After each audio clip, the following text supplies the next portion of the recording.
चबर शतर तख्त के मालिक सर्व कला समरथ राजान राज पालान पाल देवान देव मां महान सतगुरु दीन दुनिया दे रहबर बख्शंद कृपालु दयालु सतगुरु धन श्री गुरु ग्रंथ साहिब जी समरथ मालिक पातशाह की पावन बाणी अंदर साहिब सतगुरु गुर कलगीधर पातशाह जोजी प्रीतम बाला प्रीतम साहिब जी के इस महान पावन साहिब जी के निवाजे हुए स्थान गुरुद्वारा श्री बाजीदा साहिब जी विखे हजूर की पावन गोद अंदर ਅਤੇ हजूर के धर्मपाल मातू शंभरा देवी जी रानी मैनी साहिब जी के पावन गोद अंदर बड़ी श्रद्धा के नाल सज बैठे गुरुसवारे खालसा जी आओ साहिब जी ने सुपादा समा बख्शिश किया अमृत वेले साहिब जी को इन्होंने पावन अस्थानों तो जो मुखवाद साहिब बख्शिश करके हजूर ने असीसा दे करके निवाजिया है। हजूर की इस पावन बख्शिश के असीस के पात्र बनीए। जितना को समा मालिक साहिब जी बख्श रहे ने अरदास करो साहिब जी कलयुगी जीवां मन वृत्तियां सुख इंद्रियां की एकाग्रता बख्शियो प्रेम भावना प्रीत प्रतीत की दात बख्शियो कुछ कहन सुनन का बल बख्शिश करो। आओ जितने भी शरीर भावना के दल जुड़ बैठे हाँ प्यार सहित एक दफा उच्चारण करो और आखो जी सतनाम श्री वाहिगुरु जी धन्ना गोपाल तेरा आरता। हजूर सतगुरु धन गुरु ग्रंथ साहिब महाराज जी के 695 अंक से तनासरी रात अंदर भगतों के मुबारक बचनों के तहत भगत धन्ना साहिब जी के ये मुबारक वचन जो आप सरवण किए मुखवाद अंदर इस पावन शब्द के अंदर पहलियां ही मुबारक तुकां जिहड़ियां है सो रहाओ दियां पावन तुकां रहाओ दियां पावन पंक्तियां ने जिस शब्द को थोड़ा जिहा पहला संखेप अर्थां ते समझ लईए तो भगत साहिब जी सारे शब्द के अंदर कुछ मंगां रखियां ने। रहाओ तो अगे जिन्ने भी शब्द के मद ने हर एक पंक्ति के अंदर किते दो किते तीन किते एक मंगा ने करते अकाल पुरख परमेश्वर दे अगे ते अखीर ते ये भी शब्द क्या कि दाता मैनू ये सारियां मंगा जिहड़ियां ने ये तेरे दर ते पूरियां करने वास्ते अरदास है ते नाल ये भी है कि मैं तैनूं छड्ड के किते होर मंगना नहीं चाहुंदा। असल दे विच मनुखी जीवन दीयां बहुत लोड़ां ने पर दुख जिंदगी के अंदर उदों आउंदा है जदों अपने मालिक नूं साहिब नूं परमेश्वर को छड्ड के कोई जीव उस करते की शरण तो बाहर होकर दुनिया की मुखातगी करे या किसी दूजिया के दवारिया से ये सोचे कि शायद मेरी पूर्ति जी इतों हो जाएगी। असल के देखो साडा इस संसार से आने तो पहला भी साडियां लोड़ां जरूर सीगियां क्योंकि साहिब की बाणी अंदर जब असीं वचन पढ़ते भगत धन्ना साहिब जी का एक वचन आता है कि ऐ परमेश्वर जी असीं तीन तरीकों के नाल जदों तेरी कृपा नूं संसार के उत्ते वेने एक तो मात गर्भ के अंदर एक छोटा जिहा बच्चा जिस दे कोल हले खाण के वास्ते दंद भी नहीं हैगे जिस दे कोल अपने शरीर की कोई हरकत कोई क्रिया करने के वास्ते बल भी नहीं हैगा। उस वक्त को एक झिल्ली के अंदर उस माँ के गर्भ के अंदर टिकिया है परदाता उत्थे भी तू उहदी खुराक का प्रबंध करके बैठा होया है क्योंकि परमेश्वर के प्रथाए असीं बाणी च भी वचन पढ़ते हैं कि वह दाता पहला है सब तो पहला वह दाता है पहला वह देता है रिजक संवाहा पिछों देता है जंत उपवाहा कि पहला तो रिजक पैदा करता है इस करके तू पहला दाता उस तो बाद तू सानू जीवन देना है बाद में सानू जन्म देना है तो जन्म तो पहला भी साड़ी एक लोड़ है मात गर्भ के अंदर उस दुख के विचों बचन वास्ते साड़ी एक लोड़ सी तो उत्थे परमेश्वर ने मात गर्भ में अपन सिमरन के तहत तुम राखण हारे कि उत्थे भी तू सानू सिमरन दे के सानू बचा लिया। हुण जे देखते हैं एक कुम्मी है जो भगत धन्ना जी बाणी अंदर कहते हैं कुम्मी जल में है तन तिस बाहर पंख कीर ते नाई कि कुम्मी जी है वो पानी के बैठी कछू कुम्मी हुण वो आंडे जोड़े ने वो पानी तो बाहर है वो कभी पानी में आंडे नहीं देती पानी तो बाहर ने, आप वो पानी दे विच जाके बैठे, जिहड़ी सेहत ते उहदे आंडे ने उधर नूं ध्यान करके उधर नूं लगातार देखदी है, अपनी निगाह पाउंदी है, अपने चिंतन दे विच, अपने सिमरन दे विच, अपनी याद दे विच उन्हां आंडिਆਂ नूं उतारदी है। ते हकीकत दुनिया के सामने है कि इन्नी दूरी होने के बावजूद भी उन्हां आंडिਆਂ विचों बच्चे जिहड़े ने बाहर आ जाते हैं। तो भगत धन्ना जी उत्थे भी अपने बचनों च यही समझा के कहते हैं कि दादा, जदों कोई भी जीव, भावें वह कछू कुंमी का बच्चा है, भावें मनुख का बच्चा है, साढ़े संसार के आने तो पहला तू साढ़े जीवां का प्रबंध करके रखे। फिर साहब की बाणी अंदर असीं भी बचन पढ़ते हैं, ना कर चिंत चिंता है करते, जो जाल थल जिया जनता सब तय, कि तू चिंता ना कर। हुण कई बार मन दे विच ये भी सवाल आउंदा होएगा कि चिंता क्यों ना करिए, असी रोजी रोटी कमानी आ, असी टब्बर नूं पालना, असी काम धंधा करना है, तुसीं कहंदे हो भी चिंता ना करो, इसदा मतलब कि भी असी दुकान बंद करके घरे बह जाइए। असल दे विच सिख नूं उद्यमी बनाया महाराज ने। गुरु नानक साहब जी ने यह भी कहा कि सिख जिहड़ा है वो धर्म की किरत करता है, फिर गुरबाणी के शब्द है, नाम जपदा है, धर्म की किरत करता है। असल दे विच की है कि तू किरत कर पर चिंता ना कर। जो सानू कहना कि तू चिंता ना कर, उसका मतलब ये नहीं कि तू दुकान बंद करके कहे भी ठीक है परमात्मा पे रोटी लिया के देगा। तू किरत कर, किरत विरत कर, धर्म के हथों के कच भला मनाए। सो इस तरह धर्म की किरत कर, पर तू चिंता ना कर भी अज मेरे को हैगा, पता नहीं मेरा की बनेगा, कोई कमाई आएगी कि नहीं आएगी, आह काम कितना होएगा, वह काम कितना होएगा। तू कर्म करता जा। हजूर जो सुखमनी साहब अंदर कहते हैं कर्म करत होवे नहीं कर, तू नहीं कर्मी हो जा भी मैं नहीं कुछ करता पाया, बस ये परमेश्वर करा रहे हैं, तो जो करा रहे हैं वो मेरे भले वास्ते करवा रहे हैं, वो आपे करवा रहे हैं, जिस तरह वो खेड है, जिस तरह वो रजा है।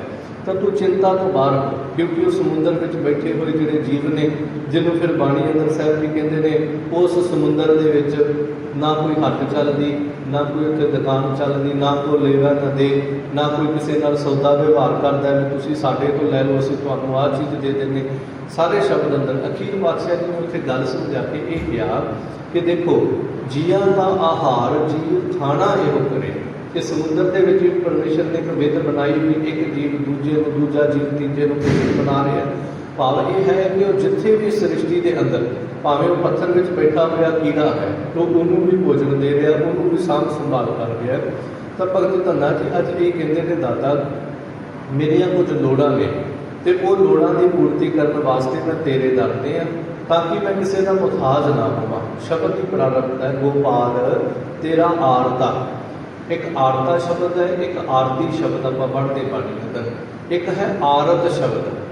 आरत एक तो आरते अंदर, एक आरत का अर्थ है आजिज, दुखियारा, लोड़वंद। तो विद्वानों का यह भी कथन है कि आरत तो ही अगे आरता शब्द बनता है। हालांकि कई बार आप शायद ये भी व्याख्या करते हैं भी हिंदू धर्म के अंदर आरती सी ते भगत धन्ना जी सीधे साधे पेंडू जग सुभाਅ सीगा ते उन्होंने आरता उजागर कर दिता। कई बार आप ये भी इसकी व्याख्या करते हैं भी वो लोग आरती करते थे, जिवें निहंग सिंघां दे बोल बाले थोड़े जे खुले होंदे ने ते खुलिया बोल बालियां दे हिसाब नाल भी वो लोग छोटी आरती करते थे कि साडे वाले ने फिर आरता ही कीता सीधा परमेश्वर का। वो अर्थ भी ठीक है अपनी समझ नाल जो ला रहे हैं, पर असल में आरत का अर्थ की है कि मैं एक लोड़वंद हाँ, मैं एक आजिज हाँ, मैं एक दुखियारा हाँ, मेरिया कुछ लोड़ा ने। आरत द्वार रटत पिंगुरिया, आरत शब्द उत्ते भी आप पढ़ते हैं। तो इतने भगत जी कहते गोपाल तेरा आरता है, ए गोपाल है पृथ्वी के पालनहारे प्रभु परमेश्वर, मैं तेरे दर का भगत एक आरत बन के, एक आजिज बन के तेरे को आया। तो मैं तेरी भगती करते सुनिया है, जेडे तेरे भगती करते हैं उन्होंने तो ये गल सुनी है। क्योंकि भगत धन्ना जी के बाबा गुरु अर्जन देव पातशाह कहते हैं कि भगत धन्ना जी ने पहले जोड़े भगत से उन्होंने जीवनी सुनी कि सैन नाई पुचकारिया वो घर घर सुनिया, हिरदै बसिया पार ब्रह्म भगतां मैं कड़िया। सारे भगतां का जिक्र करके अखीर साहब जी ने कहा यह विध सुन के जागरो उठ भगती लागा, मिले प्रतख गुरसाइया धन्ना वट पागा। भाव के भगतां का जीवन भगत धन्ने ने सुनिया तो मन अंदर चाह पैदा आया तो भगत धन्ना जी बंदगी कर लगे। तो कहते मैं तेरी बंदगी करदियां करदियां ये गल सुनी है कि जो जन तुमड़ी भगत करन ते तिनके काज सवारता।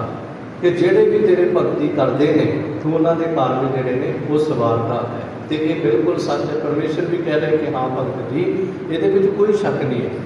जिन्होंने भी भगती की किसी ने भी चौंकड़ा मारिया मैं उन्होंने किसी का मुथाज नहीं होने दिता। असल में कि सिख का जीवन की होवे कि बंदगी करदे होया बस केवल गुरु के दर तो मंगना दूजे की मुथाजगी जी जिंदगी विचों खत्म हो जानी। तो जो असी इतिहास ये घटना मेरे जिहन आई महाराजा रणजीत सिंह का जीवन जो असी पढ़ते हैं वो दुआबे का एक खिता जोड़ा सीगा उन्होंने सर करने वास्ते उन्होंने जितन वास्ते फतेह करने वास्ते जा रहे थे। तो गढ़ शंकर के कोल उत्थे हजूर पातशाह जी के घर दर तो वसाई हुई संप्रदा जी सी भाई कन्हैया जी की सेवा पंथी उन्होंने विचों गुरु के प्यारे सिख जिहड़े ने वो बैठे ने। तो महाराजा रणजीत सिंह जी के मन में आया कि उन्होंने महापुरखों के दीदार करके चलीए नाले प्रशादा पानी छक के जावांगे। उत्थे उन्होंने स्थान पर आए तो इतिहास की घटना कहती कि प्रशादे पानी की जब फौजा उतरिया तो महापुरख कहते भी आ राशन पिया बनाओ तो खाओ प्रशादा पानी छकिया। तो महाराजा रणजीत सिंह कहते भी महापुरुषो तुहाडे चरणों के विच अरदास है कि मैं एक बहुत वड्डी फतेह वास्ते जा रहा कामयाबी वास्ते जा रहा दुआबे के इलाका जिहड़ा जितन वास्ते जा रहा अरदास करो कि मेरी जित होवे। तो महापुरखों ने अरदास की भी धन गुरु ग्रंथ साहिब महाराज कृपा करो इनू जित प्राप्त होवे तुहाडा राज भाग है तुसीं सिखां नूं बख्शिशां कीतियां। मुक्ति गल महाराजा रणजीत सिंह अगाह गया उन्हें फतेह हासिल की वापसी के मन ख्याल आया भी चलो महापुरुषों का नाले धन्नवाद करके जाने नाले प्रसादा पानी छकने दर्शन करके जाने। आखिर वापसी तो मिलदियां कहा भी महापुरुषो तुहाडी कृपा दे नाल तुसीं अरदास की मैं मोर्चा जरा फतेह कर रहा मैनूं जित प्राप्त हो गई है तुसीं मंगो की मंगदे हो। ये घटना पक्की तो फस नहीं वो कहते भी मंगो की मंगदे हो। तो महाराजा रणजीत सिंह नूं कमाई वाला गुरसिख महापुरख कहता भी रणजीत सिंह जांदी वार तो तू मंगता सी ते आउंदी वार दाता कित्थों बन गया। तो महाराजा रणजीत सिंह कहता भी की मतलब तुहाडा कहण दा कहते मतलब ये है कि जदों तू गया उदों तो तू खुद अरदासां करवा रहा सी कि मेरे वास्ते अकाल पुरख परमेश्वर नूं कहो मैनूं जित प्राप्त होवे। जे वो तैनूं जित दे सकता है तो तू हुण दाता बन के मैनूं कह रहे कि मंग की मंगदा है। जे मैं तेरे वास्ते गुरु ग्रंथ साहिब तो मंग सकदा तो कि मेरे नाल लड़िया मैं अपने वास्ते भी मंग सकदा। मैनूं जो चीज़ चाहिए होएगी मैं तेरे को नहीं मंगागा मैं गुरु ग्रंथ साहिब महाराज तो मंग लवांगा। पहली गल तो ये उन्हें जो मैनूं दिता है मेरियां लोड़ां तो भी वध के दिता होया। कितना वड्डा इत्थे स्थान है मेरे कोल संगतां आउंदियां ने दिन रात गुरु नानक दे चलाए हुए लंगर चलते हैं। मेरी तो इन्नी हिम्मत हिया नहीं सी मैं 2 बंदियां नूं प्रशादा छका सकदा पर गुरु नानक ने मैनूं इन्ना दिता कि इत्थे 8 पहर लंगर चलदे मैनूं लोड़ ही नहीं किसी चीज़ की। दूजी गल जे लंगरां वास्ते लोड़ पैंदी तो संगतां इत्थे ढेर ला दित्तियां ने लिया के। तीजी गल जिद्दन मैनूं महसूस होएगा भी मेरे को किसी चीज़ की थोड़ आ गई है मैं धन गुरु ग्रंथ साहिब महाराज को मंग लवां तां मैनूं तेरे अगे हथ अड्डण की लोड़ नहीं हैगी। भाव यह है कि जदों कमाई वाला जिहड़ा ना वो अपने गुरु तो बिना किसी दूजे तो मंगण का ख्याल ही अंदर पैदा नहीं करता। इस करके उसकी अवस्था ही बनती है तो तुम छोड़ जाइए प्रभ कह तर आन ना बिया तेरी संसर कि तेनों छड़ के असीं किहड़े घरे जाइए ਜਾਂ ਕਿਹੜੇ ਦਰ ਤੇ ਜਾਈਏ ਜਾਂ किस ਦੇ ਕੋਲ ਜਾਈए किस ਕੋਲੋਂ जा के मंगीए। कारण यह है आन ना बिया तेरी संसर कोई तेरे बराबर है ही नहीं। जिवें अपने शहर पिंड महल्ले ਦੇ ਵਿੱਚ छोटी दुकान होवे ते एक वड्डी दुकान होवे तो फर्ज करो वड्डी दुकान दूर पैंदी होवे जां कोई कारण बस ना जा सकीए तो आपां नियाणे नूं कह दईए भी जाओ छोटी हड्डी तो आ चीज़ लैके आ तो कहेगा भी उहदे कोलों नहीं मिल सकती। तो आपां कही भी है तो भी दुकान ही है तो जी वड्डी है वो भी दुकान दोवां नूं आपां दुकान शब्द ही वरतते हैं करियाने की जी ग्रोसरी की दुकान हो तो कहता भी नहीं वो वड्डी दुकान है उहदे कोल सारा कुछ ही मिल जाता है ये भी दुकान ही है पर ये कोल सारा कुछ नहीं होंदा ये तो नहीं आ चीज़ मिलेगी। सो इस तरह कहण के संसार से बड़े लोग जिहड़े ने गुरु बनते हैं भी साडा भी स्थान है साडे कोल भी अपना स्थान है साडा भी संत जिहड़ा है वो लोड़ां पूरीआं करदा है आओ बड़े कुछ संसार के शब्द ने पर जो गुरु ग्रंथ साहिब महाराज ने देना है वो संसार में इन्हां छोटियां छोटियां हड्डियां तो जिहड़ा वो नहीं मिलेगा।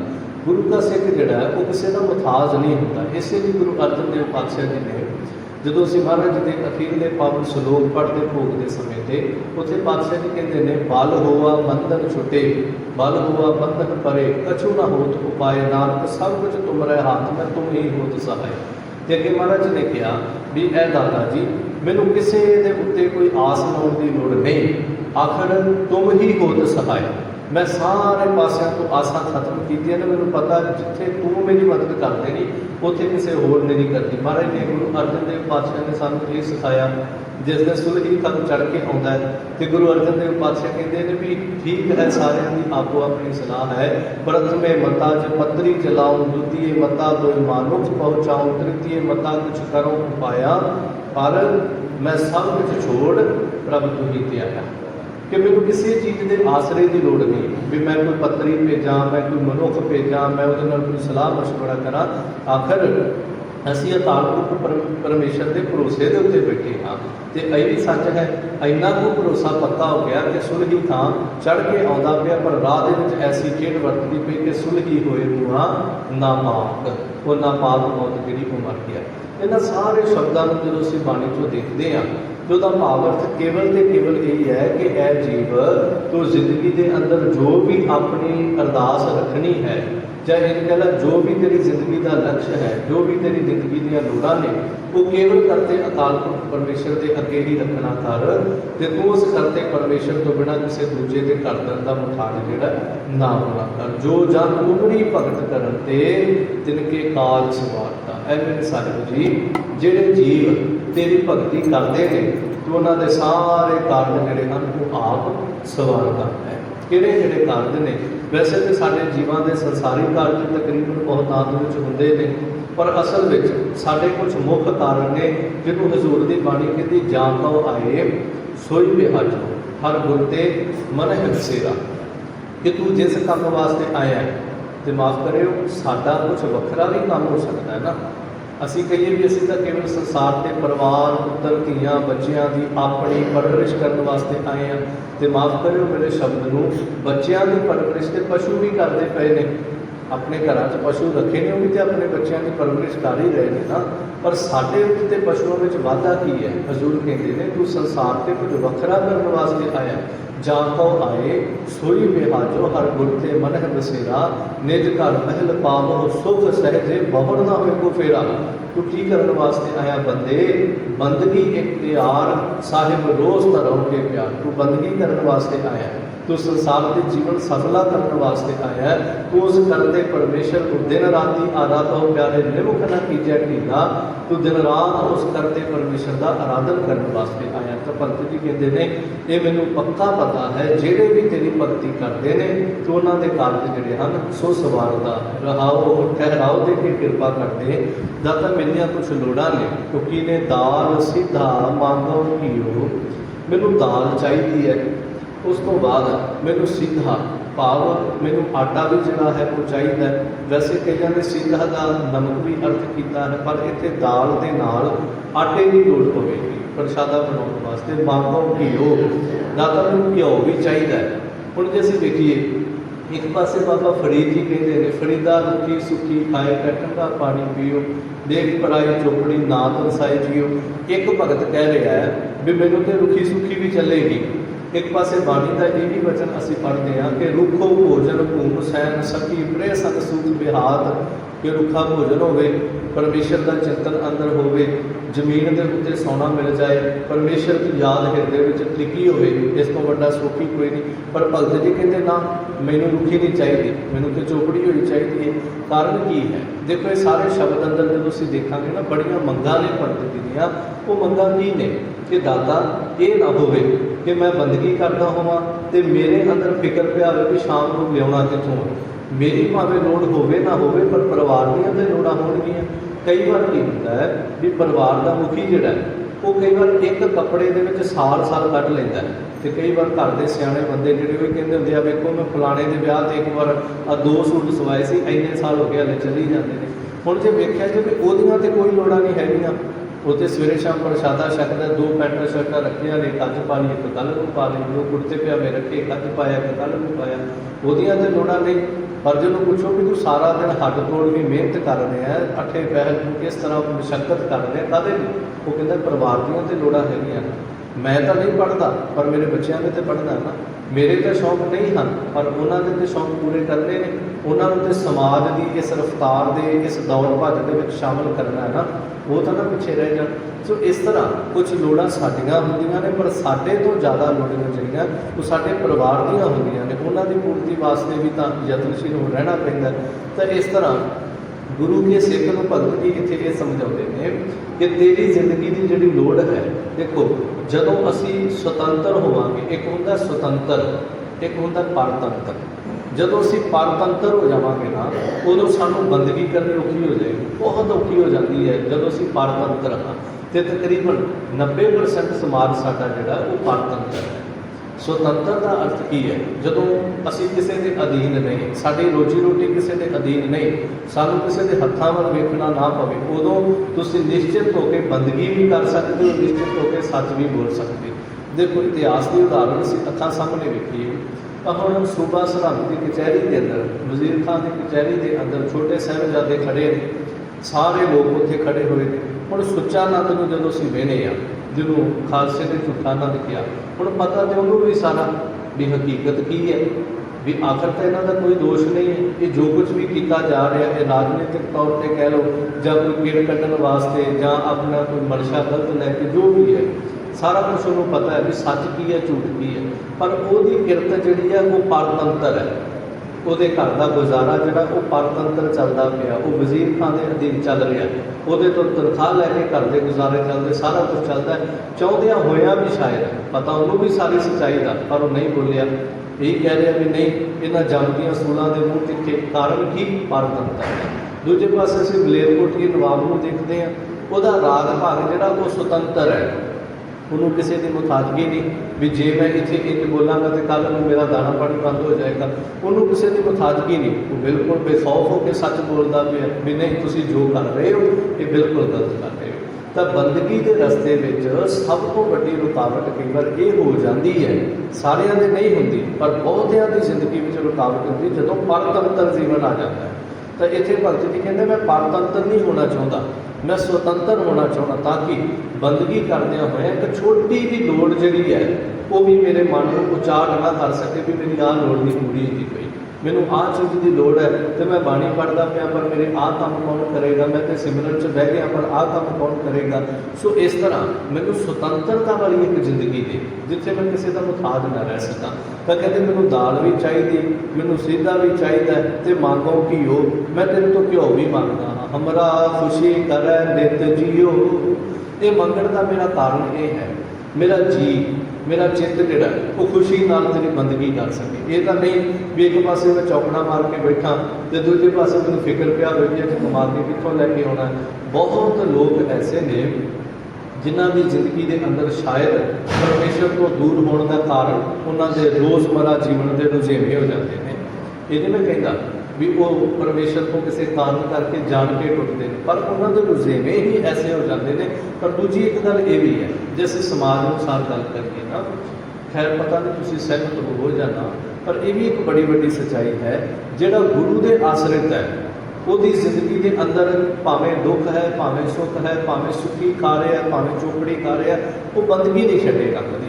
तो ये मैं कहना चाहना भी जिवें अज असी जब पहले समय कहते सी फलाना सिख जी फलाने धर्म से चला गया, वो 4 परिवार फलाने धर्म से चले गए, असल में जो असी ध्यान नाल देखिए तो पता नहीं तुम सहमत हो या ना, पर मैनूं इंज लगता होंदा है भी एक समा ऐसा है जदों सच्चियां ते कच्चियां की परख होंदी पई है, तो जिवें पतझड़ की रुत आउंदी है तो जिहड़े फिर पीले सुखे पत्ते होंदे ने सारे जिहड़े रुखां नूं झड़ जाते होंदे, तो जिहड़े हरे होंदे ने वो फिर टिके रह जाते। बस इस तरह का समा जो कई बार पंथ के उत्ते पासदा है, क्योंकि जिन्ना नहीं छड्डना, जिन्हों असीं कहते भी फलाने ने लालच दे दिता जो छड्ड के चले गए, उन्होंने की हालत फिर ये है कि उस तो वध के जे कोई होर लालच दे देगा उन्होंने छड्ड के उस तो गांह हो जाएंगे। यही हालत है ना कि जे अज किसी ने 10 लाख दिता कल को कोई 20 देगा तो उस तो गांह हो जाएंगे, परसों कोई 30 दे देगा उस तो गांह हो जाएंगे, उन्होंने तो कोई साई कसम से ना रह गया ना। पर साढ़े तो वो भी पंथ के समा से जी असल सिक्खी है, कभी घोड़िया दी काठियां ते सौ के भी सिक्खी कमाई गई, कभी उबले चने ਜਾਂ सुके चने ਜਿਹੜੇ ਸੀ ਉਹਨਾਂ ਨੂੰ ਖਾ ਖਾ ਕੇ ਵੀ ਸਿੱਖੀ ਕਮਾਈ ਗਈ, ਕਦੇ ਜੰਗਲਾਂ ਵਿੱਚ ਰਹਿ ਕੇ ਵੀ ਸਿੱਖੀ ਕਮਾਈ ਗਈ, ਕਦੇ ਸਾਡੀਆਂ ਬੀਬੀਆਂ ਬੱਚੀਆਂ ਭੈਣਾਂ ਨੇ ਸਵਾ ਸਵਾ ਮਣ ਦੇ ਪੀਸਨੇ ਪੀਸ ਕੇ ਬੱਚਿਆਂ ਦੇ ਟੁਕੜੇ ਜਿਹੜੇ ਸੀ ਉਹ ਗਲਾਂ ਵਿੱਚ ਪਵਾ ਕੇ ਹੱਥ ਪਰੋਏ ਹੋਏ ਫਿਰ ਵੀ ਸਿੱਖੀ ਨੂੰ ਕਮਾਇਆ। ਤੇ ਉਹਨਾਂ ਦੇ ਸਾਹਮਣੇ ਵੀ ਤੇ ਕਈ ਆਪਸ਼ਨ ਸੀ ਨਾ ਵੀ ਤੁਸੀਂ ਆਹ ਕਰ ਲਓ ਤੁਹਾਨੂੰ ਬਖਸ਼ ਦਿੱਤਾ ਜਾਏਗਾ, ਤੁਸੀਂ ਆਹ ਕਰ ਲਓ ਤੁਹਾਨੂੰ ਛੱਡ ਦਿੱਤਾ ਜਾਏਗਾ, ਪਰ ਨਹੀਂ, ਜਿਹਨੇ ਸਿੱਖੀ ਕਮਾਉਣੀ ਹੈ ਉਹ ਕਦੀ ਕਿਸੇ ਲੋੜਾਂ ਦਾ ਮੁਤਾਜ ਨਹੀਂ ਰਹੇਗਾ ਵੀ ਮੈਨੂੰ ਆਹ ਦਓਗੇ ਤਾਂ ਮੈਂ ਤੁਹਾਡੇ ਧਰਮ ਵਿੱਚ ਆਵਾਂਗਾ, ਮੇਰੀਆਂ ਆਹ ਲੋੜਾਂ ਪੂਰੀਆਂ ਕਰੋਗੇ ਤਾਂ ਮੈਂ ਸਿੱਖੀ ਦੇ ਵਿੱਚ ਰਵਾਂਗਾ, ਜੇ ਤੁਸੀਂ ਲੋੜਾਂ ਨਹੀਂ ਪੂਰੀਆਂ ਕਰੋਗੇ ਤਾਂ ਮੈਂ ਨਹੀਂ ਰਵਾਂਗਾ। ਤਾਂ ਠੀਕ ਹੈ, ਰੋਜ਼ਮਰਾ ਜੀਵਨ ਦੀਆਂ ਲੋੜਾਂ ਪਰਮੇਸ਼ਰ ਦੇ ਅੱਗੇ ਅਰਦਾਸ ਹੋ ਰਹੀ ਹੈ। ਤਾਂ ਭਗਤ ਜੀ ਕਹਿੰਦੇ ਜੋ ਜਨ ਤੁਮਰੀ ਭਗਤ ਕਰਨ ਤੇ ਦਾਤਾ ਜਿਹੜੇ ਤੇਰੇ ਭਗਤੀ ਕਰਦੇ ਨੇ ਉਹ ਮੰਗ ਰਹੇ ਹਮਾਰਾ ਖੁਸ਼ੀ ਕਰੇ ਨੇ ਤੇ ਜੀਓ, ਤਾਂ ਕਿ ਸਾਡਾ ਇਹ ਜੀਓ ਸਾਡਾ ਇਹ ਹਿਰਦਾ ਜਿਹੜਾ ਬੜੀ ਖੁਸ਼ੀ ਦੇ ਨਾਲ ਬੜੇ ਚਾਅ ਦੇ ਨਾਲ ਤੇਰੀ ਬੰਦਗੀ ਕਰੇ। ਦੂਜਾ ਦਾ ਇੱਕ ਇਹ ਵੀ ਅਰਥ ਹੈ ਜਦੋਂ ਸਾਡੀ ਕੋਈ ਮੰਗ ਪੂਰੀ ਹੋ ਜਾਵੇ ਤੇ ਆਪਾਂ ਸੰਸਾਰੀ ਤੌਰ ਤੇ ਆਪਾਂ ਨੂੰ ਕੋਈ ਕੁਛ ਦਿੰਦਾ ਹੈ ਤੇ ਆਪਾਂ ਫਿਰ ਬੜੀ ਖੁਸ਼ੀ ਦੇ ਨਾਲ ਉਹਦਾ ਧੰਨਵਾਦ ਕਰਦੇ ਹਾਂ। ਦੇਖੋ ਮਨੁੱਖ ਕੋਈ ਹੁੰਦਾ ਰੋਜ਼ ਸਾਡੇ ਘਰੇ ਆਵੇ ਤੇ ਸ਼ਾਇਦ ਅਸੀਂ ਉਹਨੂੰ ਇੰਨੇ ਚਾਅ ਨਾਲ ਚਾਹ ਪਾਣੀ ਨਾ ਪੁੱਛੀਏ, ਪਰ ਜਿੱਦਣ ਉਹ ਸਾਡਾ ਕੋਈ ਬੜਾ ਵੱਡਾ ਕੰਮ ਸਵਾਰ ਦੇ ਤੇ ਉਦੋਂ ਅਸੀਂ ਉਹਦੇ ਦਰਵਾਜ਼ਾ ਵੜਨ ਤੋਂ ਪਹਿਲਾਂ ਹੀ ਮੇਰੇ ਹਿਸਾਬ ਨਾਲ ਟੇਬਲ ਲਾ ਕੇ ਬੈਠੇ ਹੋਵਾਂਗੇ ਵੀ ਆਇਆ ਤੇ ਅਸੀਂ ਦੀ ਖਾਤਰਦਾਰੀ ਕਰਨੀ। ਕਿਉਂ? ਕਿਉਂਕਿ ਇਹਨੇ ਸਾਡੀਆਂ ਲੋੜਾਂ ਪੂਰੀਆਂ ਕੀਤੀਆਂ ਨੇ, ਇਹਨੇ ਬਹੁਤ ਵੱਡੀ ਮੁਸੀਬਤ ਵਿੱਚ ਮੇਰਾ ਸਾਥ ਦਿੱਤਾ ਹੈ, ਇਹਨੇ ਬਹੁਤ ਵੱਡੀ ਇੱਕ ਮੇਰੀ ਲੋੜ ਸੀਗੀ ਉਹ ਮੇਰੀ ਇਹਨੇ ਪੂਰੀ ਕੀਤੀ। ਸੰਸਾਰੀ ਉਦਾਹਰਨ ਦਿੰਦੇ ਹਾਂ। ਤੇ ਫਿਰ ਇਸੇ ਤਰ੍ਹਾਂ ਜਦੋਂ ਅਸੀਂ ਬੰਦਗੀ ਕਰਾਂਗੇ ਸਾਡੀਆਂ ਲੋੜਾਂ ਪਰਮੇਸ਼ਰ ਪੂਰੀਆਂ ਕਰੇਗਾ ਤੇ ਆਪਾਂ ਸੰਸਾਰੀ ਇਸ ਗੱਲ ਨੂੰ ਬੜੀ ਚੰਗੀ ਤਰ੍ਹਾਂ ਸਮਝਦੇ ਸਾਡੇ ਅੰਦਰ ਬੰਦਗੀ ਕਰਨ ਦਾ ਚਾਹ ਹੋਰ ਪੈਦਾ ਹੋਵੇਗਾ। ਜਦੋਂ ਸਾਨੂੰ ਕੋਈ ਦਾਤ ਪ੍ਰਾਪਤ ਹੋ ਜਾਵੇ ਤਾਂ ਕੇਵਲ ਸ਼ੁਕਰਾਨਾ ਕਰਦੇ ਹਾਂ, ਅਰਦਾਸ ਤੇ ਰੋਜ਼ ਹੀ ਕਰਦੇ ਹਾਂ ਵੀ ਪਰਮੇਸ਼ਰ ਤੂੰ ਸਾਨੂੰ ਬੜਾ ਕੁਛ ਦਿੱਤਾ ਹੈ, ਪਰ ਜਿੱਦਣ ਕੋਈ ਵੱਡੀ ਪ੍ਰਾਪਤੀ ਹੋਵੇ ਉਦੋਂ ਅਰਦਾਸ ਕਰਦੇ ਹਾਂ, ਅੰਦਰ ਦਾ ਚਾਅ ਹੀ ਵੱਖਰਾ ਹੁੰਦਾ ਵੀ ਰੱਬ ਨੇ ਮੇਰਾ ਆਹ ਕੰਮ ਸਵਾਰ ਕੇ ਰੱਖ ਦਿੱਤਾ ਹੈ। ਸੋ ਇਸ ਤਰ੍ਹਾਂ ਦਾਤਾ ਜੀ ਸਾਡਾ ਹਿਰਦਾ ਜਿਹੜਾ ਹੈ ਉਹ ਖੁਸ਼ੀ ਦੇ ਨਾਲ ਭਰਿਆ ਰਹੇ, ਸਾਡਾ ਜੀਵ ਜਿਹੜਾ ਹੈ ਉਹ ਰੋਜ਼ ਇਸ ਖੁਸ਼ੀ ਨੂੰ ਮਾਣੇ ਕਿ ਮੇਰੀਆਂ ਲੋੜਾਂ ਦੀ ਚਿੰਤਾ ਜਿਹੜੀ ਉਹ ਮੈਨੂੰ ਨਹੀਂ, ਉਹ ਕਰਤਾ ਪਰਮੇਸ਼ਰ ਜਿਹੜਾ ਮੇਰੀਆਂ ਲੋੜਾਂ ਦੀ ਚਿੰਤਾ ਜਿਹੜੀ ਉਹ ਕਰ ਰਿਹਾ ਹੈ। ਪੰਨੀਆਂ ਛਾਦਨ ਨੀਕਾ, ਫਿਰ ਕਹਿੰਦੇ ਨੇ ਦਾਤਾ ਜੀ ਮੈਨੂੰ ਜੁੱਤੀ ਵੀ ਚਾਹੀਦੀ ਹੈ, ਮੈਨੂੰ ਕੱਪੜਾ ਵੀ ਚਾਹੀਦਾ ਹੈ ਤੇ ਨੀਕਾ ਬੜਾ ਚੰਗਾ ਚਾਹੀਦਾ। ਇਹ ਨਹੀਂ ਕਿ ਮੇਰੇ ਕੋਲ ਟੁੱਟੀ ਜੁੱਤੀ ਹੋਵੇ, ਇਹ ਨਹੀਂ ਕਿ ਮੇਰੇ ਪਾਟੇ ਕੱਪੜੇ ਹੋਣ। ਦੇਖੋ ਅੱਜ ਅਸੀਂ ਇਹ ਵੀ ਸਮਾਜ 'ਚ ਕਹਿੰਦੇ ਹਾਂ ਵੀ ਬਹੁਤ ਸਿੱਧਾ ਪੱਧਰਾ ਜਿਹਾ ਹੋਵੇ, ਪਾਟੀਆਂ ਦੀਆਂ ਲੀਰਾਂ ਪਾਈਆਂ ਹੋਣ ਤੇ ਕੰਬਲ ਦੀ ਬੁੱਕਲ ਮਾਰੀ ਹੋਵੇ ਤੇ ਤਨ ਜਿਹੜਾ ਉਹ ਬਿਲਕੁਲ ਮੈਲਾ ਕਚੈਲਾ ਹੋਵੇ, ਆਪਾਂ ਕਹਿੰਦੇ ਵੀ ਉਹ ਫਕੀਰ ਹੈ, ਉਹ ਬਹੁਤ ਉੱਚੀ ਅਵਸਥਾ ਦਾ ਸਾਧੂ ਹੈ। ਪਰ ਨਹੀਂ, ਗੁਰਸਿੱਖੀ ਨੂੰ ਜਿਵੇਂ ਰਾਜੇ ਦਾ ਪੁੱਤ ਜਿਹੜਾ ਹੈ ਉਹ ਰਾਜਿਆਂ ਤਰ੍ਹਾਂ ਹੀ ਸੱਜ ਵੱਜ ਕੇ ਰਵੇ ਤੇ ਉਹਨੂੰ ਕਿਹਾ ਜਾ ਸਕਦਾ ਵੀ ਹਾਂ ਇਹ ਰਾਜੇ ਦਾ ਕੀ ਪੁੱਤ ਹੈ। ਤੇ ਹੁਣ ਰਾਜੇ ਦਾ ਪੁੱਤਰ ਹੋਵੇ ਤੇ ਲੀਰਾਂ ਪਾ ਕੇ ਤੁਰਿਆ ਫਿਰੇ ਤੇ ਸ਼ਾਇਦ ਮੇਰੇ ਹਿਸਾਬ ਨਾਲ ਗੱਲ ਖਪੇਗੀ ਨਹੀਂ। ਅਸੀਂ ਗੁਰੂ ਗੋਬਿੰਦ ਸਿੰਘ ਸਾਹਿਬ ਮਹਾਰਾਜ ਦੇ ਸਿੱਖ ਹੋਈਏ, ਜਿਸ ਦੀ ਬਾਬਤ ਅਸੀਂ ਰੋਜ਼ ਪੜ੍ਹਦੇ ਹੋਈਏ ਬਾਦਸ਼ਾਹ ਦਰਵੇਸ਼ ਗੁਰੂ ਗੋਬਿੰਦ ਸਿੰਘ, ਅਸੀਂ ਬਾਦਸ਼ਾਹ ਦੇ ਪੁੱਤਰ ਹੋਈਏ ਤੇ ਅਸੀਂ ਲੀਰਾਂ ਪਾ ਕੇ ਜੀਵਨ ਹਟਾਵਾਂਗੇ ਤੇ ਫਿਰ ਸ਼ਾਇਦ ਸਾਡੀ ਜ਼ਿਆਦਾ ਜੈ ਜੈਕਾਰ ਹੋਵੇਗੀ। ਭਗਤ ਜੀ ਕਹਿੰਦੇ ਦਾਤਾ ਮੈਨੂੰ ਜੁੱਤੀ ਚਾਹੀਦੀ ਆ, ਪਰ ਜੁੱਤੀ ਮੈਨੂੰ ਟੁੱਟੀ ਨਹੀਂ ਚਾਹੀਦੀ, ਮੈਨੂੰ ਬਿਲਕੁਲ ਜਿਵੇਂ ਅੱਜ ਦੀ ਭਾਸ਼ਾ 'ਚ ਆਪਾਂ ਕਹਿੰਦੇ ਨਾ ਬਿਲਕੁਲ ਬ੍ਰਾਂਡਡ ਚੀਜ਼ਾਂ ਸਾਨੂੰ ਚਾਹੀਦੀਆਂ, ਤਾਂ ਕਿ ਕੋਈ ਦੇਖ ਕੇ ਇਹ ਨਾ ਕਵੇ ਵੀ ਲੈ ਇਹ ਬੰਦਗੀ ਕਰਦਾ ਜੇ ਇਹਨੂੰ ਕੀ ਪ੍ਰਾਪਤ ਹੋ ਗਿਆ। ਮਾਫ਼ ਕਰਿਓ, ਕਈ ਵਾਰ ਨਾ ਜਦੋਂ ਅਸੀਂ ਬਾਹਰੀ ਤੌਰ 'ਤੇ ਗਰੀਬੀ ਦਾਅਵਾ ਜਿਹਾ ਪੇਸ਼ ਕਰਕੇ ਬੰਦਗੀ ਕਰਦੇ ਹਾਂ, ਸਿਮਰਨ ਕਰਦੇ ਹਾਂ, ਅਸੀਂ ਗਰੀਬੀ ਵਿੱਚੋਂ ਗੁਜ਼ਰੀਏ ਤੇ ਬਹੁਤ ਲੋਕਾਂ ਦਾ ਮਨੋਬਲ ਅਸੀਂ ਤੋੜ ਰਹੇ ਹੁੰਦੇ ਹਾਂ। ਸ਼ਾਇਦ ਇਹ ਗੱਲ ਨੂੰ ਅਸੀਂ ਸਮਝੀਏ, ਬਹੁਤ ਲੋਕਾਂ ਦਾ ਅਸੀਂ ਮਨੋਬਲ ਤੋੜ ਰਹੇ ਹੁੰਦੇ। ਉਹਦਾ ਰੀਜ਼ਨ ਕੀ? ਲੋਕ ਕਹਿੰਦੇ ਦੇਖੋ ਫਲਾਣਾ ਕਿੰਨੀ ਬਾਣੀ ਪੜ੍ਹਦਾ ਹੈ, ਕਿੰਨਾ ਸਿਮਰਨ ਕਰਦਾ ਹੈ ਤੇ ਪਾਉਣ ਲਈ ਉਹਦੇ ਕੋਲ ਕੱਪੜਾ ਵੀ ਹੈ ਨਹੀਂ ਗਾ, ਹੈ ਉਹਦੇ ਕੋਲ ਸਾਰਾ ਕੁਛ ਹੈ, ਪਰ ਉਹ ਜਾਣ ਕੇ ਦੁਨੀਆ ਦੇ ਸਾਹਮਣੇ ਪਾਟੇ ਕੱਪੜੇ ਪਾ ਕੇ ਤੁਰਿਆ ਫਿਰ ਨਾ ਜੀ ਮੈਂ ਤੇ ਬੜਾ ਸਾਧ ਮੁਰਾਦਾ ਰਹਿਣਾ। ਉਹ ਭਲਿਆ ਤੇਰੀ ਸਾਧ ਮੁਰਾਦੀ ਕਈਆਂ ਨੂੰ ਗੁਰੂ ਨਾਲ ਤੋੜੇਗੀ ਵੀ ਦੇਖੋ ਆਹ ਬੰਦਗੀ ਕਰਦਾ ਤੇ ਇਹਦੇ ਕੋਲ ਪਾਉਣ ਨੂੰ ਕੱਪੜਾ ਵੀ ਹੈ ਨਹੀਂ, ਬੰਦਗੀ ਕਰਦਾ ਦਿਨ ਰਾਤ ਗੁਰੂ ਘਰ ਸੇਵਾ ਕਰਦਾ ਤੇ ਖਾਣ ਨੂੰ ਇਹਦੇ ਕੋਲ ਰੋਟੀ ਵੀ ਹੈ ਨਹੀਂ, ਹੈ ਉਹਦੇ ਕੋਲ ਸਾਰਾ ਕੁਛ। ਮੈਂ ਬੜੇ ਲੋਕ ਜ਼ਿੰਦਗੀ 'ਚ ਬਿਨਾਂ ਪੈਸਾ ਸਭ ਕੁਛ ਪਰਮਾਤਮਾ ਨੇ ਦਿੱਤਾ ਹੁੰਦਾ, ਪਰ ਫਿਰ ਵੀ ਜ਼ਿੰਦਗੀ ਇਸ ਤਰ੍ਹਾਂ ਦੀ ਜਿਉਣਗੇ ਵੀ ਮਾਫ ਕਰੇ ਉਹਨਾਂ ਨਾਲ ਸ਼ਾਇਦ ਭਿਖਾਰੀ ਵੀ ਚੰਗੀ ਜਿਉਂਦਾ ਹੋਵੇਗਾ। ਤੇ ਪੁੱਛੋ ਤੇ ਕਹਿਣਗੇ ਨਾ ਜੀ ਅਸੀਂ ਤੇ ਬੜਾ ਸਾਦਾ ਜਿਹਾ ਰਹਿੰਦੇ ਹਾਂ। ਉਹ ਤੇਰੀ ਸਾਦਗੀ ਪਤਾ ਨਹੀਂ ਕਿੰਨਿਆਂ ਦਾ ਭਰੋਸਾ ਤੋੜਦੀ ਪਈ ਹੈ ਵੀ ਫਲਾਣਾ ਬੰਦਗੀ ਵੀ ਕਰਦਾ ਹੈ, ਸਿਮਰਨ ਵੀ ਕਰਦਾ ਹੈ, ਵੇਖੋ ਜੀ ਰੋਟੀ ਵੀ ਖਾਣ ਨੂੰ ਹੈ ਨਹੀਂ, ਘਰੇ ਪਾਉਣ ਨੂੰ ਚੱਜ ਦਾ ਕੱਪੜਾ ਵੀ ਹੈ ਨਹੀਂ ਉਹਦੇ ਕੋਲ। ਤਾਂ ਭਗਤ ਜੀ ਕਹਿੰਦੇ ਦਾਦਾ ਜੀ ਮੈਨੂੰ ਜੁੱਤੀ ਚਾਹੀਦੀ ਹੈ, ਮੈਨੂੰ ਕੱਪੜਾ ਚਾਹੀਦਾ ਹੈ, ਅੱਜ ਦੀ ਭਾਸ਼ਾ 'ਚ ਅਸੀਂ ਕਹੀਏ ਤੇ ਵਧੀਆ ਬ੍ਰਾਂਡ ਦਾ ਮੈਨੂੰ ਸਾਰਾ ਕੁਛ ਜਿਹੜਾ ਉਹ ਚਾਹੀਦਾ ਹੈ। ਅਨਾਜ ਮੰਗੋ ਸਤ ਸੀਕਾ, ਫਿਰ ਮੈਨੂੰ ਅਨਾਜ ਵੀ ਚਾਹੀਦਾ ਹੈ ਤੇ ਅਨਾਜ ਮੈਨੂੰ ਪਤਾ ਕਿਹੜਾ ਚਾਹੀਦਾ ਹੈ। ਜਿਵੇਂ ਪੁਰਾਣੇ ਸਮਿਆਂ ਅੰਦਰ ਅੱਜ ਵੀ ਕਈ ਵਾਰ ਜਦੋਂ ਫਸਲ ਬੀਜਣ ਤੋਂ ਪਹਿਲਾਂ ਹਲ ਵਾਹਿਆ ਜਾਂਦਾ ਹੈ ਤੇ ਇੱਕ ਵਾਰ ਜਦੋਂ ਸਾਰੇ ਖੇਤ ਵਿੱਚ ਹਲ ਫੇਰ ਲਿਆ ਜਾਂਦਾ, ਉਹਨੂੰ ਕਹਿੰਦੇ ਵੀ ਇੱਕ ਵਾਰ ਜ਼ਮੀਨ ਜਿਹੜੀ ਉਹ ਸਾਫ਼ ਹੋ ਗਈ ਹੈ। ਦੂਜੀ ਵਾਰ ਫਿਰ ਕੀਤਾ ਜਾਂਦਾ ਸੀ, ਉਹਨੂੰ ਸ਼ਬਦ ਵਰਤਿਆ ਜਾਂਦਾ ਹੈ। ਤਾਂ ਉੱਥੇ ਜਦੋਂ 7 ਵਾਰ ਹਲ ਬੀਜ ਲਿਆ ਜਾਵੇ ਤਾਂ ਸਾਰੇ ਜਿਹੜੇ ਮਾੜੇ ਕੀੜੇ ਹੁੰਦੇ ਨੇ ਉਹ ਖਤਮ ਹੋ ਜਾਂਦੇ ਨੇ। ਜਿਹੜਾ ਬੀਜ ਬੀਜਿਆ ਜਾਣਾ ਉਹਨੂੰ ਘੁਣ ਨਹੀਂ ਲੱਗਦਾ, ਉਹ ਖਰਾਬ ਨਹੀਂ ਹੁੰਦਾ, ਉਹ ਫਸਲ ਅੰਦਰੋਂ ਖੋਖਲੀ ਨਹੀਂ ਹੁੰਦੀ, ਉਹ ਕਿਸੇ ਤਰ੍ਹਾਂ ਦਾ ਰੋਗ ਨਹੀਂ ਪੈਦਾ ਕਰਦੀ। ਇਸ ਲਈ ਵਾਰ-ਵਾਰ ਖੇਤ ਨੂੰ ਜਿਹੜਾ ਉਹ ਵਾਹਿਆ ਜਾਂਦਾ। ਤਾਂ ਮੈਨੂੰ ਚੰਗੀ ਕਿਸਮ ਦਾ ਜਿਹੜਾ ਅਨਾਜ ਹੈ ਉਹ ਮੈਨੂੰ ਚਾਹੀਦਾ। ਇਹਨੇ ਵੀ ਸਾਲ ਲੱਗੇ ਹੋਈ ਕਣਕ ਤੂੰ ਮੈਨੂੰ ਕਵੇਂ ਵੀ ਲੈ ਭਗਤਾ ਕੇਵਲ ਗੁਜ਼ਾਰਾ ਹੀ ਕਰਨਾ, ਪ੍ਰਸ਼ਾਦੇ ਹੀ ਬਣਾ ਕੇ ਛਕਣੇ ਨੇ, ਇਹਨੂੰ ਥੋੜ੍ਹੀ ਜਿਹੀ ਧੋ ਕੇ ਸਾਫ਼ ਕਰਕੇ ਤੇ ਇਹਨੂੰ ਸੁਕਾ ਕੇ ਖਾ ਲਾ, ਇਹਦੇ ਨਾਲ ਤੇਰੀ ਰੋਟੀ ਬਣ ਜਾਣੀ ਤੇ ਰੋਟੀ ਬਣ ਕੇ ਤੇਰਾ ਸਰੀਰ ਨੂੰ ਤਾਕਤ ਮਿਲ ਜਾਣੀ, ਤੂੰ ਬੰਦਗੀ ਕਰਕੇ। ਤੇ ਨਹੀਂ, ਅਨਾਜ ਮੰਗੋ ਸਤ ਸੀਤਾ, ਮੈਨੂੰ ਅਨਾਜ ਜਿਹੜਾ ਉਹ ਇਸ ਤਰ੍ਹਾਂ ਦਾ ਚਾਹੀਦਾ। ਉਸ ਤੋਂ ਬਾਅਦ ਗਊ ਭੈਂਸ ਮੰਗੋ ਲਾਵੇਰੀ, ਦਾਤਾ ਮੈਨੂੰ ਗਾਂ ਵੀ ਚਾਹੀਦੀ ਤੇ ਮੱਝ ਵੀ ਚਾਹੀਦੀ ਹੈ। ਦੇਖੋ ਇੱਕ ਦੀ ਮੰਗ ਨਹੀਂ ਕੀਤੀ, ਜਾਂ ਸ਼ਬਦ ਨਹੀਂ ਵਰਤਿਆ, ਔਰ ਸ਼ਬਦ ਨਹੀਂ ਵਰਤਿਆ ਵੀ ਜਾਂ ਤਾਂ ਗਾਂ ਦੇ ਜਾਂ ਮੱਝ ਦੇ, ਨਹੀਂ ਕਹਿੰਦੇ ਮੈਨੂੰ ਦੋਵੇਂ ਚਾਹੀਦੀਆਂ ਨੇ। ਤੇ ਚਾਹੀਦੀਆਂ ਵੀ ਲਵੇਰੀਆਂ ਨੇ। ਦੋ ਸ਼ਬਦ ਆਪਾਂ ਆਮ ਵਰਤਦੇ ਹੁੰਦੇ ਹਾਂ। ਇੱਕ ਸ਼ਬਦ ਕਹਿੰਦੇ ਹੁੰਦੇ ਵੀ ਫਲਾਣੇ ਦੀ ਮੱਝ ਜਿਹੜੀ ਉਹ ਭੱਜ ਗਈ, ਤੇ ਨਿੱਕੇ ਹੁੰਦੇ ਕਈ ਵਾਰ ਗੱਲ ਨੂੰ ਸਮਝ ਨਹੀਂ ਸੀ ਆਉਂਦੀ ਹੁੰਦੀ, ਤੇ ਘਰੇ ਕਹਿਣਾ ਵੀ ਫਲਾਣਿਆਂ ਦੀ ਮੱਝ ਤੇ ਜਿਹੜੀ ਹੈ ਉਹ ਕਿੱਲੇ ਤੇ ਬੱਝੀ ਹੋਈ ਹੈ। ਤੇ ਬੀਬੀ ਘਰੇ ਕਹਿ ਕੇ ਕਿ ਵੀ ਸਾਡੀ ਮੱਝ ਭੱਜ ਗਈ, ਤੇ ਮੱਝ ਤੇ ਕਿੱਲੇ ਤੇ ਬੱਝੀ, ਜਦੋਂ ਨਹੀਂ ਸੀ ਪਤਾ ਹੁੰਦਾ, ਨਿਆਣੇ ਸੀਗੇ। ਫਿਰ ਇੱਕ ਸ਼ਬਦ ਵਰਤਿਆ ਜਾਂਦਾ ਫੰਡਰ, ਜੋ ਆਮ ਹੀ ਪਿੰਡਾਂ 'ਚ ਆਪਾਂ ਵਰਤਦੇ ਹਾਂ। ਪਰ ਉਹਦਾ ਮਤਲਬ ਕੀ ਹੁੰਦਾ ਵੀ ਇਹ ਮੱਝ ਇਹ ਗਾਂ ਜਿਹੜੀ ਇਹ ਦੁੱਧ ਨਹੀਂ ਦਿੰਦੀ। ਪਰ ਦੂਜੇ ਪਾਸੇ ਅਸੀਂ ਲਵੇਰੀ ਦੀ ਗੱਲ ਕਰੀਏ ਜਿਹੜੀ ਬਾਲਟੀ ਭਰ ਭਰ ਸਵੇਰੇ ਸ਼ਾਮ ਦੁੱਧ ਦਿੰਦੀ ਹੋਵੇ, ਭਗਤ ਜੀ ਕਹਿੰਦੇ ਮੈਨੂੰ ਇਹ ਚਾਹੀਦੀ ਹੈ।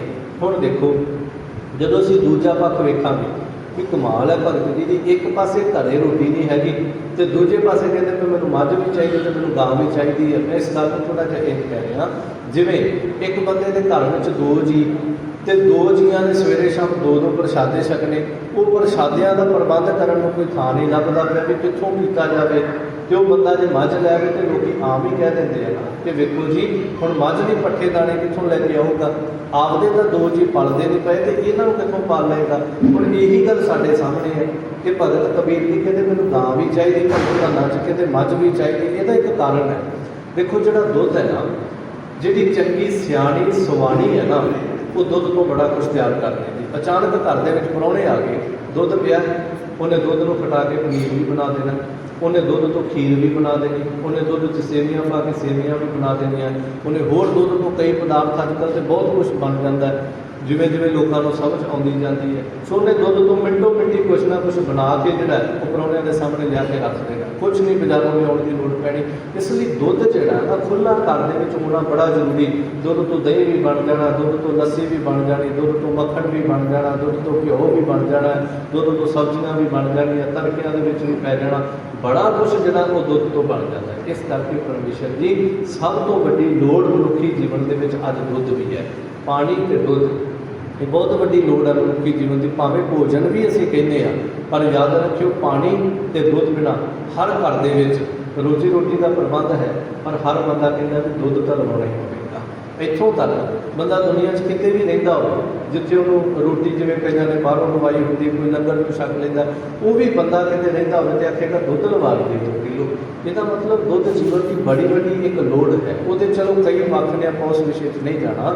ਦਾਤਾ ਜੀ ਗਊ ਭੈਂਸ ਮੰਗੋ ਲਵੇਰੀ, ਮੈਂ ਗਾਂ ਵੀ ਮੰਗਦਾ ਹਾਂ, ਮੈਂ ਮੱਝ ਵੀ ਮੰਗਦਾ ਹਾਂ ਤੇ ਮੰਗਦਾ ਵੀ ਜਿਹੜੀ ਉਹ ਲਵੇਰੀ ਹਾਂ। ਇੱਕ ਤਾਜਨ ਤੁਰੀ ਚੰਗੇਰੀ, ਫਿਰ ਮੈਨੂੰ ਇੱਕ ਘੋੜੀ ਵੀ ਚਾਹੀਦੀ ਹੈ ਤਾਂ ਕਿ ਤੇਰਾ ਭਗਤ ਹੈ। ਰਾਜਸਥਾਨ ਦੇ ਵਿੱਚ ਰਹਿੰਦੇ ਆ, ਹੁਣ ਲੋਕ ਘੋੜੀਆਂ 'ਤੇ ਚੜ੍ਹ ਕੇ ਜਾਣ, ਲੋਕ ਊਠਾਂ 'ਤੇ ਚੜ੍ਹ ਕੇ ਜਾਣ ਤੇ ਮੈਂ ਇਸ ਰਾਜਸਥਾਨ ਦੀ ਰੇਤ ਦੇ ਵਿੱਚ ਪੈਰ ਸਾੜਦਾ ਜਾਵਾਂ, ਇਹ ਕਿੱਥੋਂ ਦੀ ਬੰਦਗੀ ਹੈ?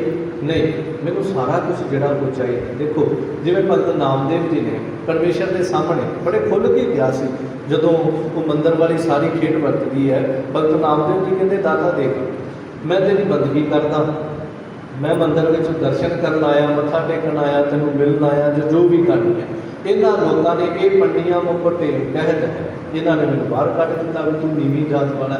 ਹੁਣ ਗੱਲ ਤੇ ਤਾਂ ਵਾ ਜੇ ਤੂੰ ਹੁਣੇ ਇਹਨਾਂ ਨੂੰ ਇਹਨਾਂ ਦੀ ਕੀਤੀ ਦਾ ਫਲ ਦੇਵੇਂ, ਜੇ ਤੂੰ ਹੁਣੇ ਮੇਰੇ ਪੱਖ ਵਿੱਚ ਖੜਾ ਹੋ ਜਾਵੇ। ਕੱਲ੍ਹ ਨੂੰ ਮੈਂ ਸੰਸਾਰ ਤੋਂ ਚੜ੍ਹਾਈ ਕਰਦਾ, ਮੈਂ ਤੁਰ ਜਾਵਾਂ ਸੰਸਾਰ ਤੋਂ, ਮੇਰੇ ਜਾਣ ਤੋਂ ਬਾਅਦ ਤੂੰ ਜੋ ਮਰਜ਼ੀ ਕਰੀ ਜਾਵੇਂ, ਫਿਰ ਕਿਹਨੇ ਵੇਖਿਆ? जे मैं हुण इत्थों उठ के चला जावां, मेरे जाण तो बाद इन्हां पंडितां नूं जो मर्जी सज़ा मिल जाए, मैनूं उहदे नाल की लैणा देना, मैनूं की पता लगेगा तूं सज़ा दित्ती कि नहीं। गल ते तां वा जे तूं हुणे मेरे सामणे इन्हां नूं सज़ा देवे, मैं तां मन्नांगा भी तूं मेरे नाल खड़ा है, मैं तेरी बंदगी कीती है, तू बंदगी करवाई ते अज तू मेरी सपोर्ट दे विच हैगा। गल ते तां फबदी है ना। ते जे मेरे जाण तो बाद तू जो मर्जी करी जावीं, मरण हुए हुए जो मुक्त देओगे मुक्त ना जाना बेटुला, मरण तो बाद किसी को मुक्ति दे दो, किसी ने की वेखी है। इसे करके दाता जी हुण सामने बैठा ते तू हुणे दा हुणे जिहड़ा इत्थे मेरी मदद कर। ते उस सामने उस मेरे परमेश्वर ने वो जिहड़ा फिर मंदिर सीगा भगत नामदेव जी का, नरसिंह नामदेव, वो पंडियन को पिछवाड़ता वाली खेड वरता दी। तो इतने भगत जी कहते हैं दाता एक ताजन तुरी चंगे, ये नहीं कि लोग घोड़ियां ते चढ़ ऊठां ते चढ़ के जान तो मैं रेत में पैर साड़दा फिर तेरी बंदगी करने का फिर की फायदा। ये नहीं कि असं तेरी बंदगी किसी स्वार्थ अधीन कर रहे हैं। पर यह भी गल है ना कि जे मैं इस तरह की जिंदगी बसर कराँगा, जो मैं पहला भी कहा, लोगों का मनोबल टुटेगा। लोगों ने कहना मैं बंदगी भी करता तो पैरों च चप्पलां भी है नहीं गया, याद भी रोज़ खुदा को करता परमेश्वर को, सानू तो लोगों ने परमेश्वर ने घोड़ियां दित्तियां ने तो इहनूं रब ने चप्पलां भी नहीं दित्तियां। इस करके दाता मैनूं समाज के बराबर खड़ा कर। तो दूजी गल ये, मैं माड़ी घोड़ी नहीं लैनी, मैनूं चंगी नस्ल की अरबी देश की जिहड़ी वधिया घोड़ी है पुराने समयां दे विच, जां अज भी असीं देखदे हां जिथे किते घोड़ रेस दौड़ हुंदी है, उत्थे की हुंदा है असली वधिया नस्ल के जिहड़े घोड़े जां घोड़ियां लिआंदियां जांदियां अरब देश दीयां ने। गुरु साहिब के समय भी जो सिख भेटा करते सी, अरब देश दी सोहणियां नस्ल दी घोड़ियां जिहड़ियां सी महाराज नूं भेटा करते सी। सिखां दे दो शौक बड़े वड्डे गए ने अज के समय के अंदर भी ते पहले समय के अंदर भी। एक तो गुरु का सिख जिहड़ा है, मैं सिख की गल कर रहा, आम लोगों की नहीं कर रहा, क्योंकि उस शौक को आम लोग भी पालते पे ने, पर वो लोग जो शौक को पालते हैं तो उन्होंने मंशा गलत होगी। पर हाँ, गुरु का सिख जिहड़ा है वो एक तो जिवें साधन कह दईए तो दूजा शस्त्र, एक कभी माड़ा नहीं सी रखता होंदा ते ना अज ही रखता। सिख के घर में भावें होर उहदियां लोड़ां पूरीआं होण जां ना होण, पर सिख शस्त्र भी कभी माड़ा रखता होंदा।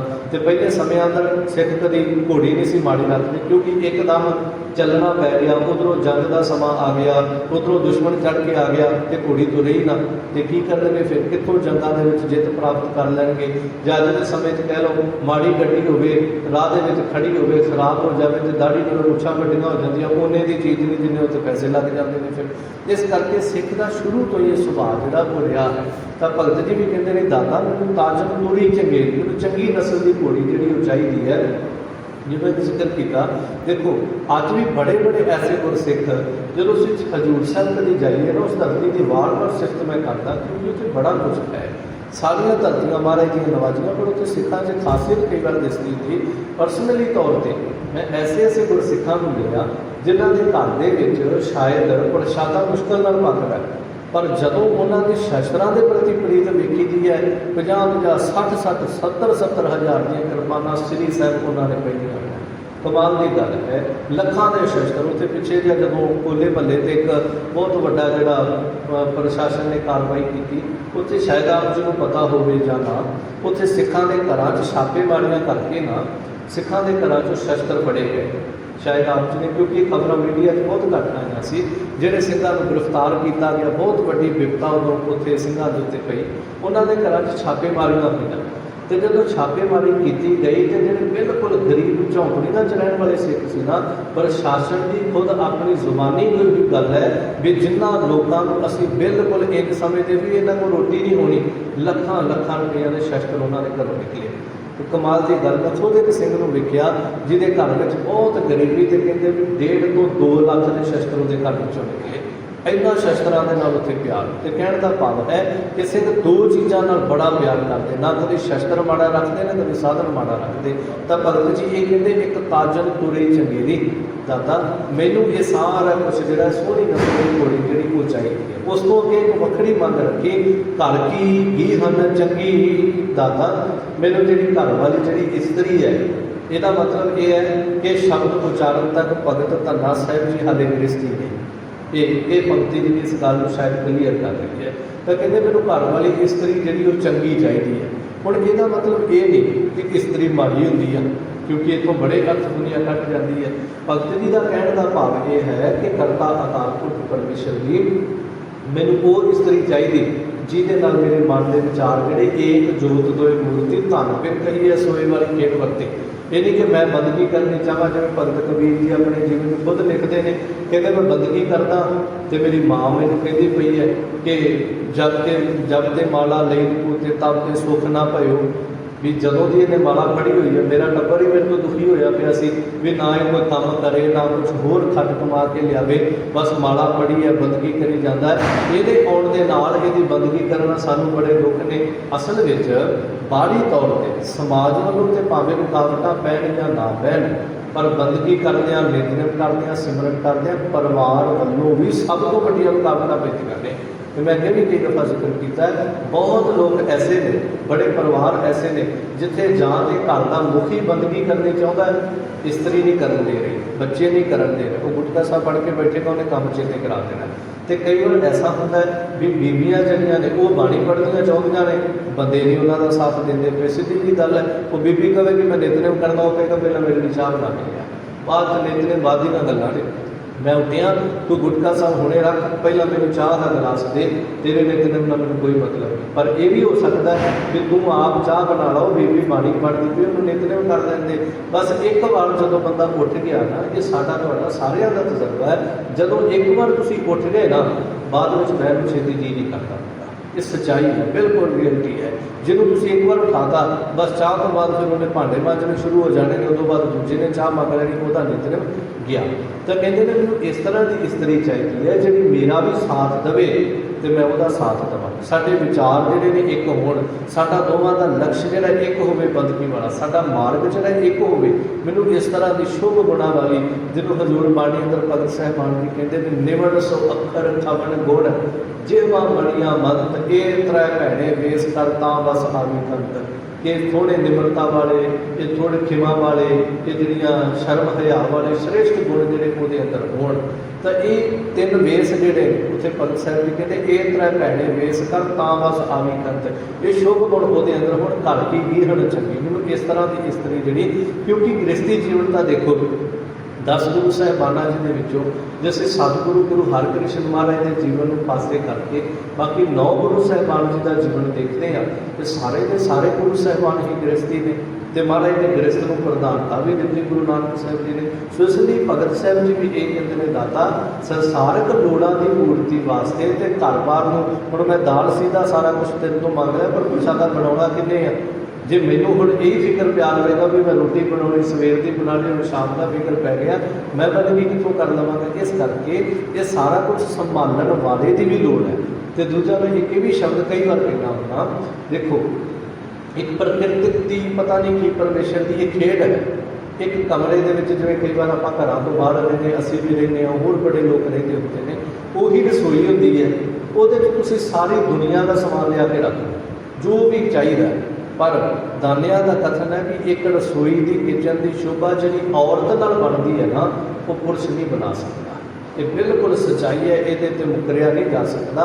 ਉਸੇ ਰਸੋਈ ਦੇ ਵਿੱਚ ਬੰਦਾ ਭਾਵੇਂ ਸਾਰੀ ਦੁਨੀਆ ਦੀਆਂ ਚੀਜ਼ਾਂ ਲਿਆ ਕੇ ਰੱਖ ਲਵੇ, ਉਹਦੇ ਵਿੱਚ ਉਹ ਰਸ ਨਹੀਂ ਪੈਦਾ ਕਰ ਸਕਦਾ, ਉਹਦੇ 'ਚ ਉਹ ਜਿਵੇਂ ਕਹਿ ਲਓ ਉਸ ਰਸੋਈ ਦੀ ਸ਼ੋਭਾ ਨਹੀਂ ਵਧਾ ਸਕਦਾ ਜਿਹੜੀ ਖਾਲੀ ਡੱਬੇ ਵੀ ਪਏ ਹੋਣ ਤੇ ਇੱਕ ਔਰਤ ਨੇ ਜਿਹੜੀ ਉਸ ਰਸੋਈ ਦੀ ਸ਼ੋਭਾ ਵਧਾ ਦੇਣੀ ਹੁੰਦੀ। ਇਸ ਲਈ ਦਾਤਾ ਮੈਨੂੰ ਘਰ ਦੇ ਵਿੱਚ ਇਸਤਰੀ ਜਿਹੜੀ ਉਹ ਵੀ ਚਾਹੀਦੀ ਹੈ। ਜਨ ਧੰਨਾ ਲੇਵੈ ਮੰਗੀ, ਅਖੀਰ ਭਗਤ ਧੰਨਾ ਜੀ ਕਹਿੰਦੇ, ਦਾਤਾ ਮੈਂ ਸਾਰਾ ਕੁਛ ਜਿਹੜਾ ਤੇਰੇ ਤੋਂ ਮੰਗ ਕੇ ਲੈ ਰਿਹਾ। ਕਿਉਂ? ਦੇਖੋ ਇੱਕ ਅਰਦਾਸ ਹੈ, ਇਹਦੇ ਵਿੱਚ ਹੋਰ ਕੁਛ ਨਹੀਂ। ਅਰਦਾਸ ਦੀ ਬਾਬਤ ਇੱਕ ਛੋਟਾ ਜਿਹਾ ਮੈਨੂੰ ਖਿਆਲ ਆਇਆ।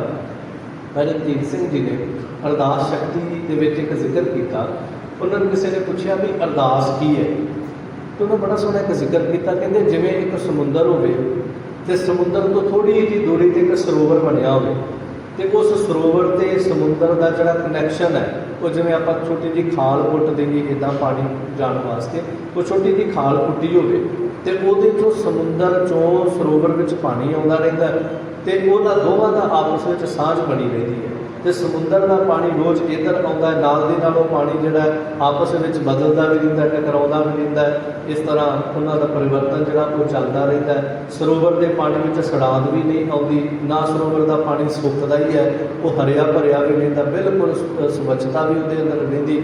ਇੱਕ ਦਿਨ ਕੀ ਹੋਇਆ ਵੀ ਬੱਚੇ ਖੇਡਦੇ ਪਏ ਸੀ, कहते खेडते खेडते बच्चों ने ना उत्थे जिवें चलो किसी ने कोई पेपर सुट दिता, किसी ने कोई एक रोड़ा जिहड़ा सी खाल छोटी जी खाल है उहदे विच सुट दिता, अज एक रोड़ा सुटिया कल दूजा सुट दिता, खेडदियां खेडदियां कचरा सुटना शुरू कर दिता, होर चीज़ां जिहड़ियां सी आलतू फालतू आपदा ग्राउंड साफ करदियां जो लगना उस खाल विच सुट देना। आड़ दे विच होया कि किते समुंदर ते सरोवर का कनैक्शन जिहड़ा सी ओह टुट गया, उन्हों का आपसी साझ जी खत्म हो गई। जो इट्टां पत्थर उस नियाणिਆਂ ने सुट दिते, हुण जिहड़ा सरोवर का पानी सीगा वो समुद्र को मिलना हट गया, जिहड़ा उहदा अपना पानी सी वो सहीजे सहीजे थोड़ा जज सुक्या, थोड़ा कल सुक्या, थोड़ा परसों सुक्या, सुकद्या दिनों खाली हो गया।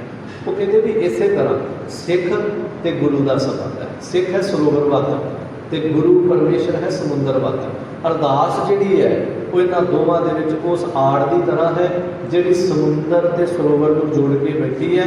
जिस आड़ दे विच भी पानी गुजरदा है तो दोवां पासियां दे विच समुंदर तो पानी लैके सरोवर को हरियावल मिलती, स्वच्छता मिलती। सिख दे कोल अरदास है तो कहते फिर इहदे विच जदों छोटे छोटे पत्थर लिखते हैं, वो पत्थर की है शंकिया के। सब तो पहला शंका आउंदा अरदास क्यों करनी है, अरदास की है। फिर दूजे पासे कई बार ये भी शंका आ जाता है परमात्मा है कि नहीं हैगा, तो फिर गुरु की बाणी समझाती है भी रब हैगा। चलो उस तो बाद कई बार ये भी पत्थर सुट देंगे जे रब हैगा तो मेरी अरदास पता नहीं वो तक पहुँचेगी कि नहीं पहुँचेगी। कई बार ये भी कहते हैं ना लोग अज भी लै तुम अरदास करने को पता नहीं वो तक पहुँचती भी है कि नहीं पहुँचती। इतों तक असी गिर गए हाँ कि असी गुरु नानक देव महाराज की हरिद्वार वाली घटना जी है जिथे महाराज ने लहंदे वाल पानी सुट के कहा भी तुहाडा पानी जो सूरज तक तो पहुँचेगा कि मेरा खेतों तक नहीं पहुँचता। उस घटना को अरदास नाल जोड़ के भी लोग अज व्याख्या करन लग पे भी साडे वाले। तो कहने का भाव फिर ये शंका आ जाता है। फिर तीजा शंका बन जाता है भी जे अरदास उतों तक पहुँचती है तो पता नहीं रब मेरी सुनेगा भी कि नहीं सुनेगा। ये छोटे छोटे पत्थर ने जिहड़े जदों असीं सुटदे ने तो साडा परमेश्वर दे नाल संबंध जिहड़ा वो खत्म हो जाता है। फिर हौली हौली साडे जीवन च ऐसा सोता आता है कि आपां ही कह देंगे पहला जी दे कोल चढ़दी कला सी वो हुण नहीं है, पहला जिहड़ा इहदे चेहरे के उत्ते नूर सी हुण नहीं है गया। तो इसलिए अरदास जिहड़ी वो साडे जीवन अंदर बड़ी जरूरी ते अरदास दे विचों ही सिख जिहड़ा सारा कुछ परमेश्वर तो मंगदा है। तो असल में जे सिख गुरु तो नहीं मंगेगा तो सीधा जिहा शब्द है फिर वो जाएगा कित्थे। तो दोनों छोड़ जाइए प्रभ कहता आन ना पिया तेरी संसा। भगत साहब जी ने यही अज के इस पावन शब्द अंदर समझाया कि दाता ये मेरिया कुछ लोड़ां ने तो मैनू ये पता लगा भी जो जन उमरी भगत करन ते तिनके कारज सवार ਜਿਹੜੇ तेरी भगती करते हैं तो उन्होंने सारे कार्य जोड़े रास करता है। तो दाता आ मेरिया लोड़ां ने तो तू कृपा करके मेरिया लोड़ां जोड़ियाँ इन्हों पूरियां कर दिया कर। सो ये अज का पावन उपवास सी जो हजूर पातशाह ने टुट के इन्हों पावन अस्थानों को बख्शिश किया है। विचार करते अपनी बेअंत भुलों की कि हमारे सबना का आयादर प्रवान करते हैं। तिल फुल पेटा प्रवान कर अपने मेरा दर सिर तेरा चढ़ती कला बख्शन जी। गौ भैंस मंगो ना बेरी एक ताजन तुरी चंगेरी हर की गिरहन चंगी जन तना ले गए मंगी। वाहिगुरू जी का